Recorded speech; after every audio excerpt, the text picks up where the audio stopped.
Hello, I'm Nick, and I help people like you become the best version of themselves and achieve out-of-reach goals by uncovering your hidden capacity. And in this video, I want to build upon a previous video in which we looked at confidence and how confidence is a result of what we do. It is not a prerequisite for doing things. Because if you're going to do things for the first time, it's unlikely you're going to be confident about it. So this video, we're going to look at practical things you can do in order to build confidence. Now, I'd like you to bring to mind a confident person that you know well. And the question I've got for you is, how much of their life do you see? Now, if that person is a friend of yours, it might be 5–10% of their life you get to see, maybe less, maybe more. Maybe it's a partner you live with, so you see with them more than that. But whatever the circumstance, it's much less than 100% of the time that you spend with yourself. And the problem with spending the entirety of the time with ourselves is we notice everything. And because our brain is designed, part of our brain is designed in order to spot mistakes and alert to mistakes. Because remember, when we were hunter-gatherers, mistakes were potentially deadly and to be avoided or alerted to at all times. So if there are things that you do not so well, your mind is going to be more alert to that than something you do well. So that's why that happens. But the consequence of that is sometimes that your confidence can be affected because you think that you're not very good at things because your mind can only recall the things that go wrong, which isn't really fair. But it has kept us alive, and it's kept your ancestors alive so that we can live here today. So we have to take that rough with the smooth. So the practical thing that I'm going to ask you to do is to notice your day and all the different things that you do in a day. Those that went well, those that didn't go well.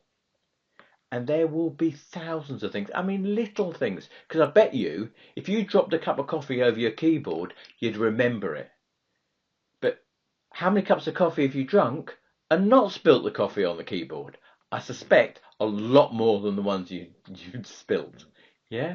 So concentrate and allow your brain to recognize the things that you do well. And that's what we mean by celebrating wins. Just notice what went okay. Because your brain's going to automatically notice the things that didn't. Yeah? So it's about rebalancing, recalibrating what you notice. That's a practical step to do on a regular basis. Now, because of this, it's important to notice how you speak to yourself and what you set up in order to be successful. So if you say, for example, oh, it's a Monday morning, what I'd like to do by the end of the week is write a novel. It's unlikely you're going to write a novel by the end of the week, unless, of course, you're 98% of the way through it. I get it. But assuming you're not, setting yourself up for things that you are not going to achieve creates the impression internally of failure. I wanted to do this and I didn't. So if you say to yourself, I'm going to go to the gym 4 times this week, and you go twice, is that success? Is that failure? We just know your brain's going to remember the ones you didn't. The feeling of not going to the gym, the negative feelings, are probably going to be stronger than the positive feelings you got from going. So how do you ensure that you set yourself up to keep the promise that you set yourself? So you're going to go to the gym I'm going to go to the gym twice a week. If I can, I'm going to go a third time, and if I do a third time, I'm going to try and do a fourth as well, because that would be ideal. Because if I get a fourth in, then it means whatever it means to you. Yeah? But keeping your promises enables you to trust yourself. Trust is a massively important part of confidence. Third tip I'm going to suggest is all around defining your values. And let me share a personal experience I made as illustration. So one of my key values is the value of empowerment. I get so much pleasure when I hear someone I've been working with taking control, making decisions, moving their life forward. It's just, for me, it's the absolute best. But for life, it's actually a bit of an effort to do that.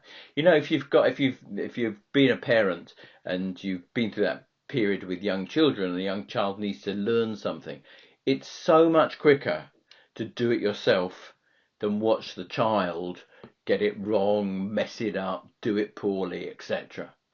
But that's not empowering the child. You have to give them the space to learn. And what I do is a similar thing with adults. So it's much easier for me to tell people to do ABC, much easier. But that's not empowerment. And therefore it doesn't give me that pleasure. Now the key point about this is the value of empowerment, doing the things that allow me to express that value, is more important to me than how I look. Because so many of us consider what we do as the most important thing. And it isn't, because what it does is it leads to a level of self-consciousness, and it's a very immature position to think that the world revolves around you. It's what a young child thinks. The world revolves around them. And when you mature, you recognize that the world does not revolve around you. The world's busy doing whatever the world needs to do. And we're just a very small part of it. And we're so obsessed often with how we look, how we come across. Instead of going, you know what, that's not important. Because if we obsess about how we look, how we come across, and going back to what I was talking about earlier, you'll find that there are some things you do that make you come across well, and there are some things you do that don't. And therefore, that's going to chip away at your confidence.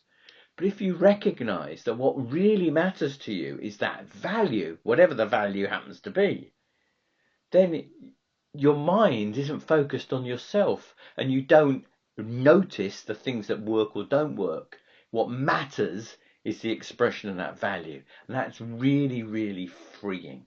So the fourth tip is focusing on creating a mindset that's effective.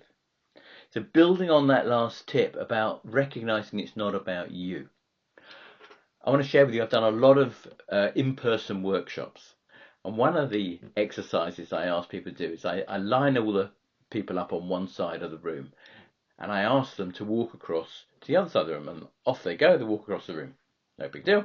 Do it again, come back, walk across the room. Everyone does it, no problem at all. Then I say, right, now, what I want you to do is to walk across the room one at a time.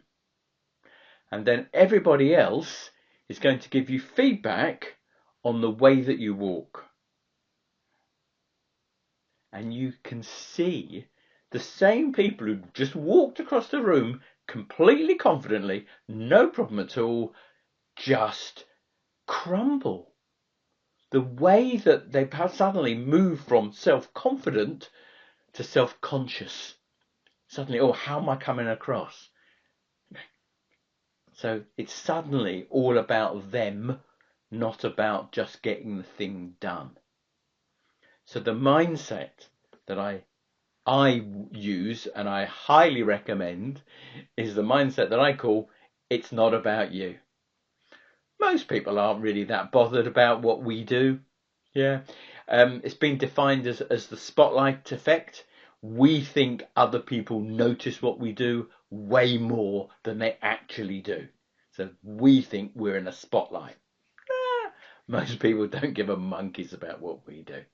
And then when you recognize that other people don't give a monkeys, then you can just get on with doing what's important. So those are your 4 tips. Celebrate your wins. Notice and celebrate your wins.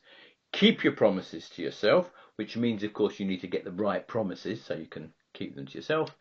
And define your values and make them more important than you, and have that mindset of it's not about you.